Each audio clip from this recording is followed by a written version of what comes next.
सक्लति have ज सरुं प्राक् शरीरविमोक्षणात् काम क्रोधोद्भवं वेगं स युक्ता स सुखी नरं जहन्त सुखहन्तर नमस्थ त्वा ज्योतिरेव ज स योगी ब्रह्म निर्वाणं ब्रह्मभूतः अधिगच्छते।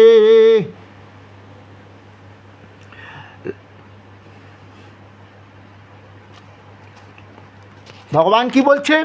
ভগবান বলছেন যে যিনি ইহলোকে থাকিয়া দেহত্যাগ করিবার পুগে যদি কাম ক্রোধ লোভকে জয় করতে পারেন, অর্থাৎ এই কাম ক্রোধের যে বেগ, কামনার যে বেগ, ওই দুর্যোধন 5 ভাইকে মেরে ফেলে সব ওরা ভোগ করতে, কামের বেগ দেখেছো তো এত বড় অন্যায় অত্যাচার, আর তুমি তাদের মারতে ভয় পাচ্ছ। আমার মারা হয়ে গেছে অর্জুন, তুমি নিমিত্ত মাত্র।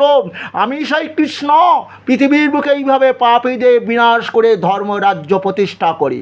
দুর্যোধন বেঁচে থাকলে পঞ্চপাণ্ডব তাদের ভাই ন্যায্যাধিকার থেকে তাদের বঞ্চিত করছে।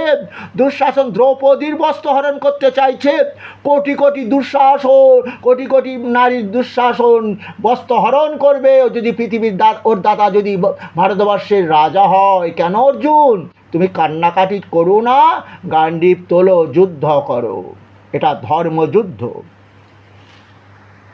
বুঝতে পারলে অর্জুন?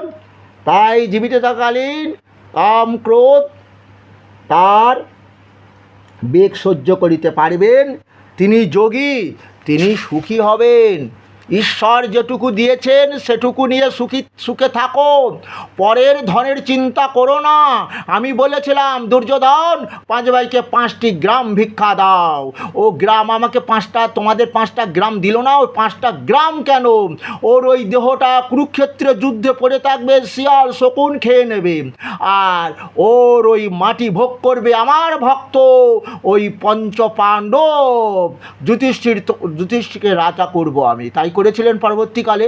কুরুক্ষেত্র যুদ্ধ করে শতাধিক ভাইয়ের মৃত্যু হলো, আরও অনেক যারা ওদের সঙ্গে যোগদান করেছিল তাদেরও মৃত্যু হয়েছিল। গত ভিডিওতে বলেছিলাম অন্যায় যে করে আর অন্যায় যে সহে তবে ঘৃণা যেন তারে তিন সমদয়ে। অন্যায়কারী এক পাপী, আর যাকে তারা পাপকে যারা প্রশ্রয় দেয় তাদের পক্ষে যোগদান করে তারা আরও পাপী। তাই কুরুক্ষেত্রের যুদ্ধে দেখবে আর কেউ বাড়ি ফিরবে না ওই দুর্যোধনদের পক্ষে যারা যোগদান করেছে অর্জুন।